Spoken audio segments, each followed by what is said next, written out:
ಹೇಳು. ನಮಸ್ಕಾರ ಸ್ನೇಹಿತರೆ, ನಮ್ಮದು ಆಶ್ರಮ ಅರ್ಧದಲ್ಲಿ ನಿಂತೋಗಿರೋದ್ರಿಂದ ಅಪ್ಪು ಅಭಿಮಾನಿಗಳು ಹಾಗೂ ಕರ್ನಾಟಕದ ಜನತೆ ಹಾಗೂ ನನ್ನ ಅಣ್ಣ ತಮ್ಮದಿರು ಅಕ್ಕ ತಂಗಿರು ತಮ್ಮ ಕೈಯಲ್ಲಿ ಏನಾಗುತ್ತೆ ಎಮ್ಸೆಂಟ್ ಆಗಿರ್ಬೋದು, ಇಷ್ಟ ಆಗಿರ್ಬೋದು, ಎಲ್ಲಿ ಆಗಿರ್ಬೋದು, ಮರಳಾಗಿರ್ಬೋದು, ಇನ್ನೂ ಮುಂತಾದ ವಸ್ತುಗಳನ್ನು ನಮ್ಮ ಆಶ್ರಮಕ್ಕೆ ದೇವ್ರ ಮಕ್ಕಳು ಸಾಕೋಕ್ಕೋಸ್ಕರ ಕಟ್ತಾ ಇರೋದ್ರಿಂದ ತಾವು ತಮ್ಮ ಕೈಲಾದ ಸೇವೆ ಸಹಾಯ ಮಾಡಬೇಕು ಅಂತ ಈ ಮೂಲಕ ಕೇಳ್ಕೊತಾ ಇದ್ದೀನಿ. ಮತ್ತು ಪದೇ ಪದೇ ನಾನು ಕೇಳ್ತಾನೆ ಇದ್ದೀನಿ, ಎಮ್ಸೆಂಡು ಸ್ವಲ್ಪ ಇಟ್ಕೊನೆ ನೀವು ಕೊಡ್ತಾನೆ ಇಲ್ಲ.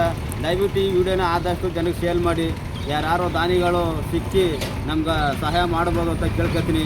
ಹಾಗೂ ಅಪ್ಪು ಅಭಿಮಾನಿಗಳು ಇದನ್ನು ಗಮನದಲ್ಲಿ ಇಟ್ಟುಕೊಂಡು ಹೆಚ್ಚಿನ ರೀತಿಯಲ್ಲಿ ಶೇರ್ ಮಾಡಿ, ತಮ್ಮ ಕೈಲಿ ಏನಾಗುತ್ತೆ ಒಂದು ಇಡೀ ಎಮ್ಸೆಂಡು ಒಂದೇ ಒಂದು ಇಟ್ಗೆ ಸಾಕು, ಅದು ಕೊಟ್ಟರೆ ನಾವು ಆಶ್ರಮಕ್ಕೆ ತುಂಬ ಹೆಲ್ಪ್ ಆಗುತ್ತೆ ಅಂತ ಈ ಮೂಲಕ ಮನವಿ ಮಾಡ್ತೇನೆ.